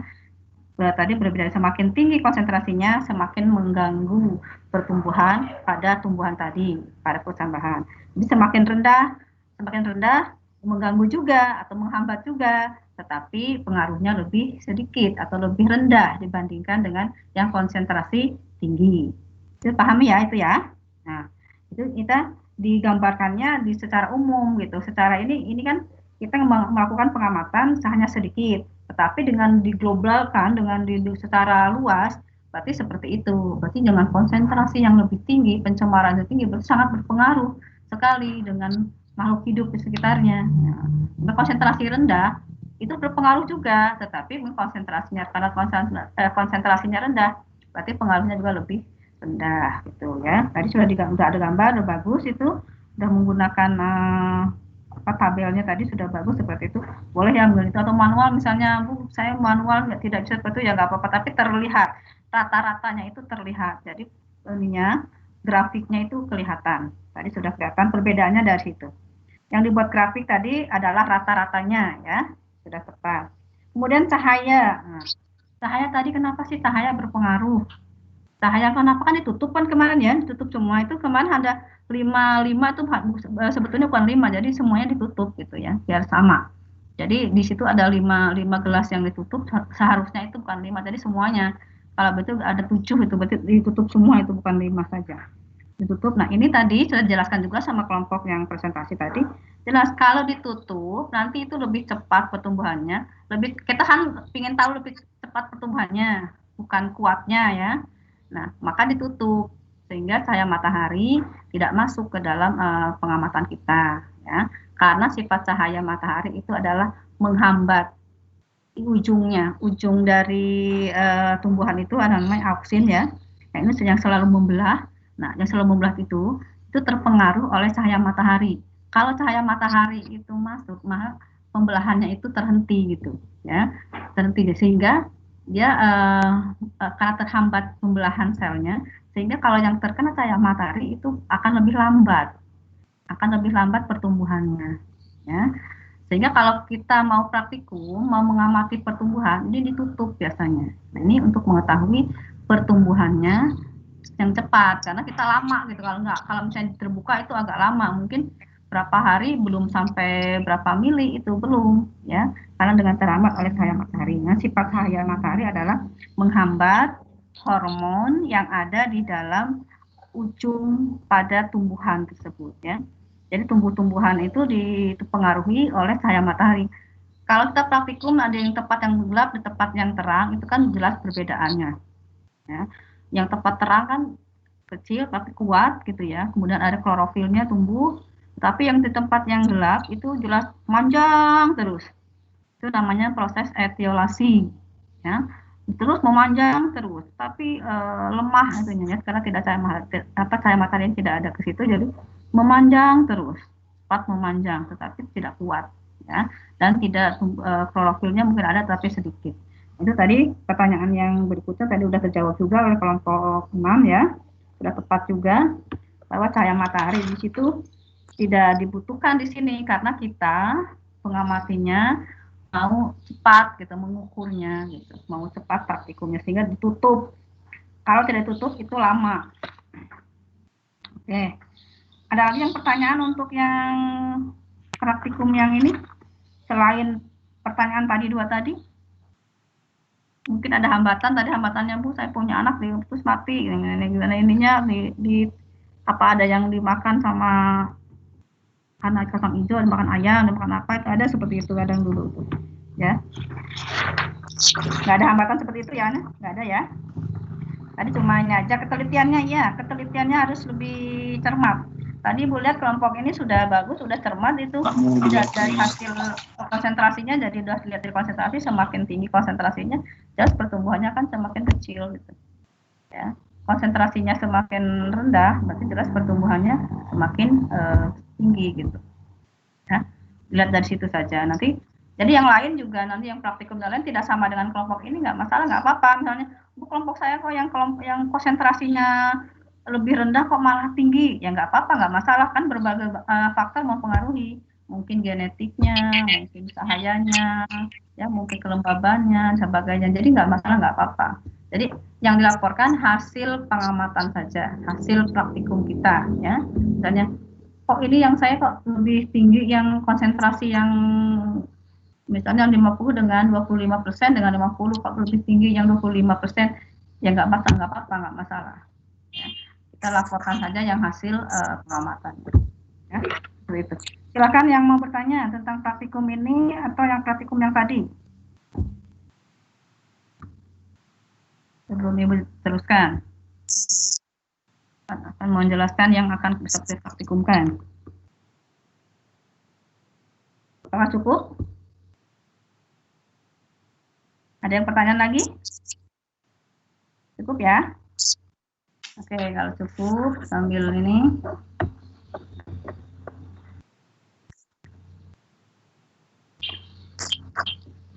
Ayo coba, muncul semuanya di layar. Muncul semua di layar. Ya, sambil mau tanya. Dari pertanyaan, dari praktikum tadi, yang 2 tadi, apakah ada pertanyaan? Cukup ya? Kelompok 6 dan kelompok 3 tadi sudah mempresentasikan. Kalau nanti ada pertanyaan boleh nyusul. Oke.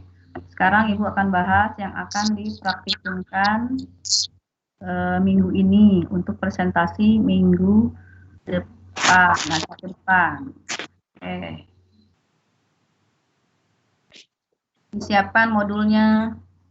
Modulnya semuanya disiapkan, catatannya disiapkan.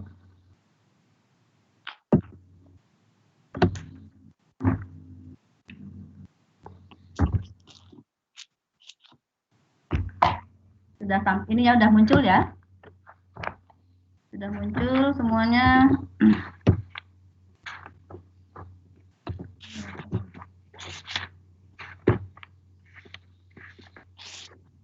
Oke. Bimbingan praktikum TUWEB modul 3. Kita buka modul 3. Tentang makanan. Oke, saya buka nih makanan. Ya. Yang dipraktikumkan ada 2 juga, KP1 dan KP2. Ya. KP1 tentang jenis zat dalam makanan. KP2 uji makanan. Ya. Nah, karena praktikumnya ini KP1 saja ada 3, kemudian KP2 itu ada 2, ya. Maka biar ini semuanya terlaksana semua dan tidak melakukan satu kelompoknya tidak melakukan semua, maka akan Ibu bagi. Ini Ibu bagi nih kelompoknya, ya. Jadi satu kelompok itu per kelompok itu semuanya melakukan dua praktikum, KP1 dan KP2. Tetapi praktikumnya masing-masing Ibu bagi biar ada tiga praktikum ini terlaksana semua dan nanti waktu presentasi juga tidak sama semua gitu ya. Sekarang untuk KP1 jenis zat dalam makanan ya, yang pertama itu pengelompokan bahan makanan, kemudian yang praktikum berikutnya pengelompokan sayuran dan membuat menu makanan berdasarkan 4 sehat 5 sempurna. Nah, ini pembagiannya. Kita kan ada sampai 6 kelompok ya. Ini Ibu nggak apa-apa, ini karena ada yang 8 kelompok. Jadi untuk pengelompokan bahan makanan, yang melakukan praktikum pengelompokan bahan makanan itu kelompok 1, kelompok 4. Nah, dan kalau ada kelompok 7, tapi kelompok 7 nggak ada, berarti kelompok 7 nggak ada nih. Jadi kelompok 1 dan kelompok 4 melakukan praktikum pengelompokan bahan makanan. Ya, sini pengelompokan bahan makanan ada. Yang pertama ya, pengelompokan bahan makanan. Untuk pengelompokan sayuran, itu kelompok 2, kelompok 5, dan 8. Ya, kelompok 5, 8 nggak ada, jadi kelompok 2 dan kelompok 5. Oke. Berikutnya, kelompok sayuran, berikutnya yang ketiga, membuat menu makanan berdasarkan 4 sehat, 5 sempurna. Ini yang melakukan praktikum kelompok 3 dan kelompok 6. Ya, jadi 1, 2, 3, 4, 5, 6 sudah ada semua. Jadi KP1 pengelompokan bahan makanan ini, jenis makanan, jenis zat dalam makanan ini, masing-masing kelompok ada yang sama dan berbeda praktikumnya. Kemudian untuk KP2 uji makanan, berikutnya ya. Uji makanan di sini ada uji karbohidrat, uji lemak, dan protein. Protein di situ tidak diminta untuk dipraktikumkan karena protein itu ada alatnya, ada zatnya, ya. Itu kalau di laborat ada, tapi kalau ini susah mencarinya, kalau di umum susah, harus ada namanya regennya, sehingga untuk uji protein di situ tidak diminta, ya. Yang diminta adalah 2, uji karbohidrat dan uji lemak. Ya. Ini juga Ibu bagi untuk uji karbohidrat itu untuk kelompok 1, 3, dan 5. Kemudian uji lemak itu kelompok 2, 4, dan 6. Ya. Coba dipahami dulu pembagian kelompoknya.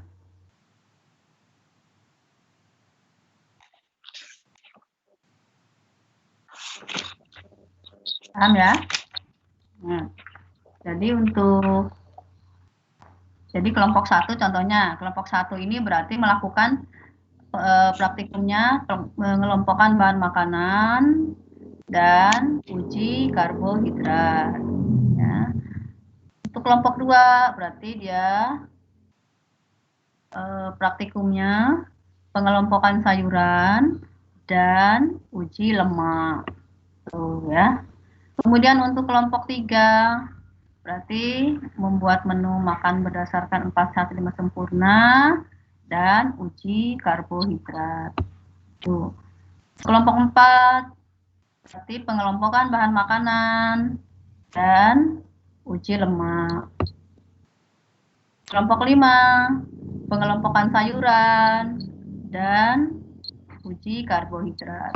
Nah, seperti itu. Jadi setiap kelompok itu melakukan 2 praktikum. Ya. KP1 dan KP2. Sudah paham itu? Paham, Bu. Paham. Oke. Sekarang dibuka yang uji yang pengelompokan bahan makanan dulu. Di situ pengelompokan bahan makanan. Ya, tempatnya plastik. Ini gampang. Pokoknya bahan makanannya di situ 20 macam bahan makanan. 20 bahan makanan. Jadi minimal itu 20 bahan makanan ya, boleh apa saja 20. Tapi di tabelnya itu ada 10. Jadi tabelnya yang kurang ya. Di tabel yang hasil pengamatan itu tertera 10. Jadi salah, itu harusnya 20 ya. Semuanya 20. Sayuran juga sama 20. Jadi 20 macam sayuran. Yang atas juga 20 macam bahan makanan apa saja. Yang untuk 4 sehat 5 sempurna juga mungkin lebih banyak ya. Bahan makanannya mungkin lebih banyak karena di situ menyusun menu makanan sesuai dengan 4 sehat 5 sempurna. Nah, itu ya. Nah, itu biar praktikumnya tidak harus tiga-tiganya.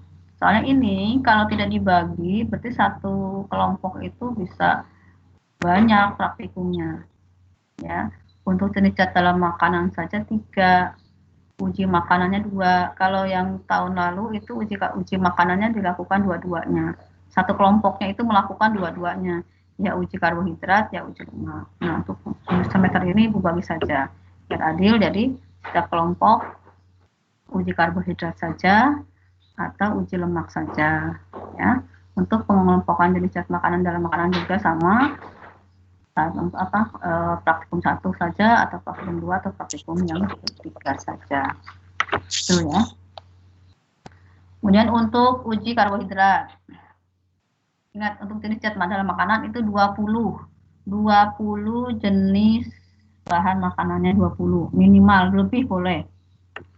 Ya. Kemudian untuk uji karbohidrat ini coba diamati, itu ada kalium iodida, ada bahannya mungkin di situ kalium iodida. Ini adanya kalau KI itu di laborat ada, tapi di umum susah. Maka diganti dengan betadin atau obat merah. Ya, ganti situ. Yang uji karbohidrat itu kan ada kalium iodida 0,1. Ya, mol ini berarti ganti saja dengan betadin. Yang betadin kan di mana saja ada, di warung-warung banyak. Kalau KI susah nyarinya, harus di khusus alat-alat bahan-bahan kimia untuk laborat. Ya. Tapi kalau ada, ya kalau punya, misalnya di sekolahannya punya, ya silakan pakai. Ya, nggak apa-apa. Misalnya, Bu, sekolahan saya ada punya, masa mau minta sedikit boleh. Kalau tidak ada, pakai betadin. Oke.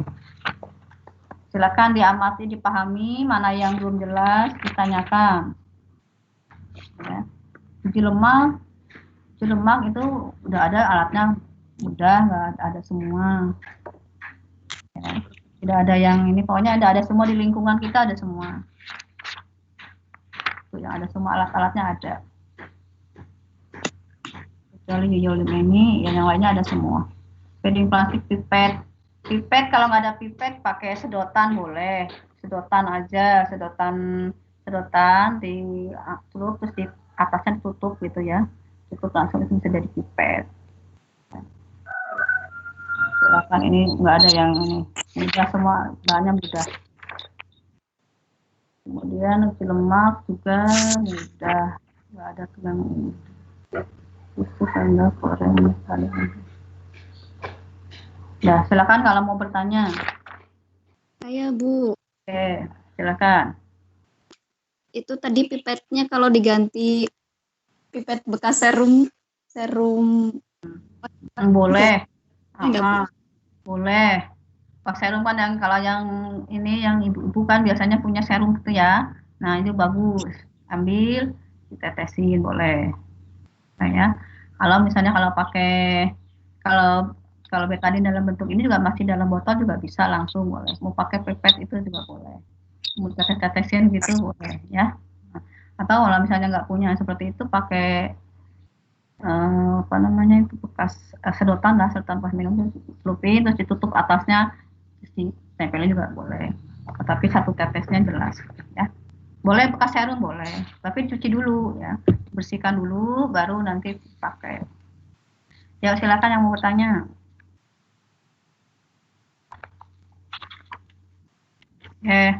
Silakan.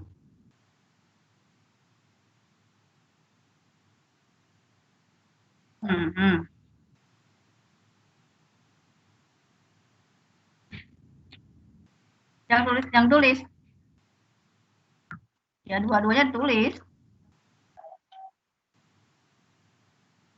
Dua saja. Ya, ya. Yang ditulis, yang dipraktikumkan saja ya. Nah, misalnya kelompok 1 tadi praktikumnya pengelompokan bahan makanan, ya itu saja.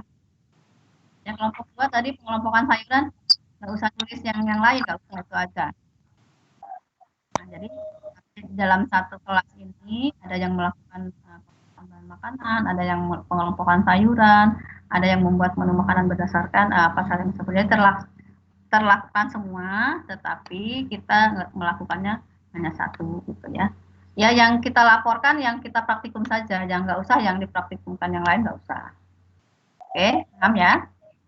Jadi setiap mahasiswa itu nanti buat laporannya ya 2, KP1 dan KP2. Jenis zat dalam makanan dan uji makanan. Cuma uji makanan ini nanti di situ di uji makanan di dalam kurung uji karbohidrat gitu ya. Uji makanan dalam kurung uji lemak gitu. Jadi tidak dua-duanya ditulis. Satu saja yang berdasarkan yang kita praktikumkan. Silakan yang tanya lagi.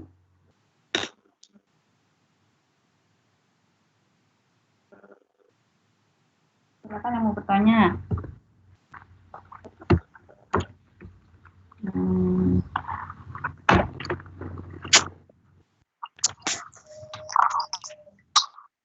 Untuk penulisan laporannya, ya, nggak apa-apa bisa nulis laporan kalau sudah dibahas, sudah dipresentasikan, sudah dibahas, baru nulis, silakan. Jadi ini untuk modul 2 dan modul 3 itu dilaporkannya pada minggu kelima, ya.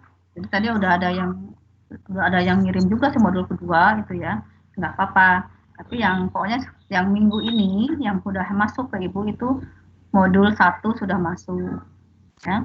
Kemudian untuk modul 2 yang ini dan modul 3, nah ini nanti pada minggu kelima sudah masuk, laporan ke Ibu sudah masuk tuh ya. Jadi diatur seperti itu, jangan modul 1 belum selesai udah ada modul 2, modul 3. Ini keteter nanti, jadi selesaikan sesuai dengan waktu biar enak. Silakan kalau mau bertanya lagi sesuai dengan ininya, silahkan. Apa lagi yang belum paham tentang praktikumnya? Ingat ya, penulisannya sistematikanya sama. Sistematikanya sama seperti yang Ibu sampaikan tadi. Jangan sampai melenceng dari itu, karena situ sudah ada ininya nilai-nilainya tersendiri.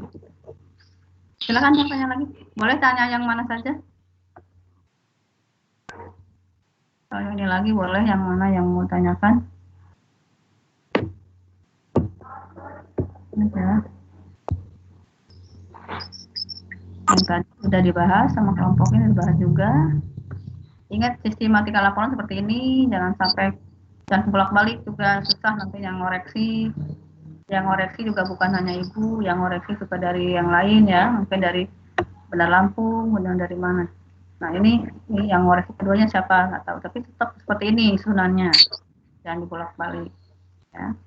Jadi ini semuanya ada. Sistematika laporan seperti itu.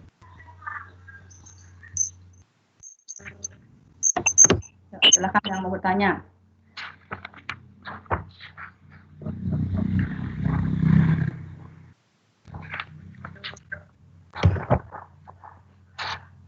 Apakah cukup? Tidak ada pertanyaan? Ya, LMS-nya itu semuanya berarti ini ya, terkendala ya.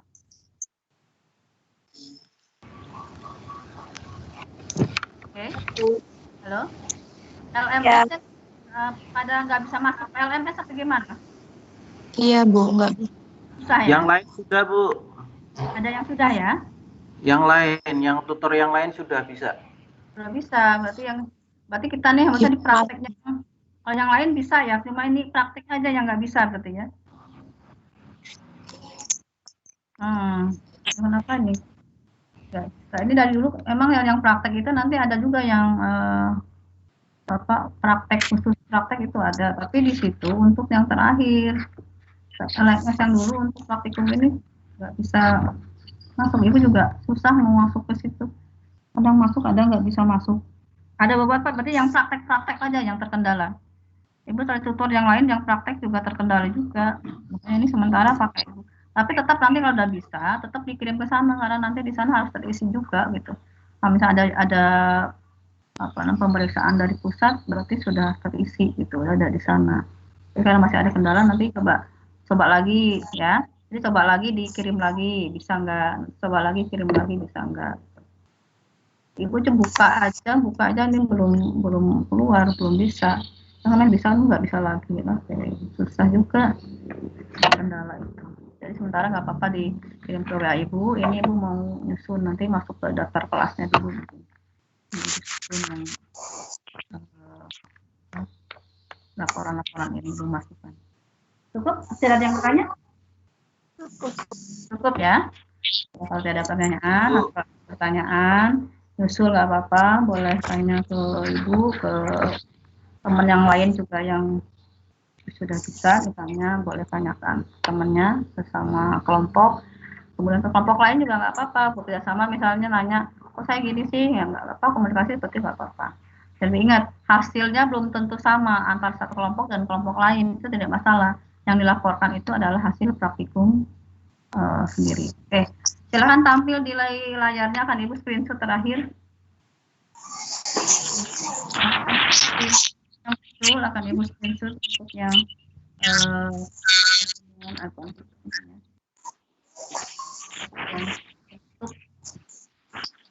untuk semua boleh tersenyum.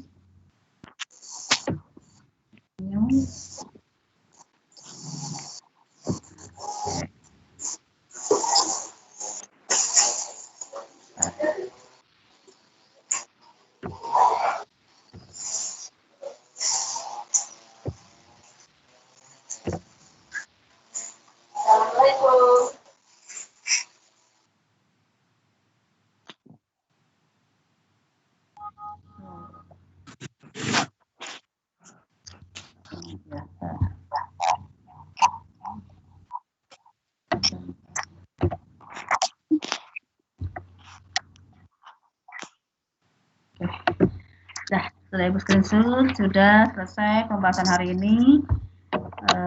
Kita sudah berjalan lancar, alhamdulillah. Cuma ini ada gangguannya tadi tidak bisa muncul. Tolong nanti kirim Ibu absen hari ini ya, untuk bukti bahwa itu harus dikirim juga. Kalau tidak ada pertanyaan lagi, kita akhiri.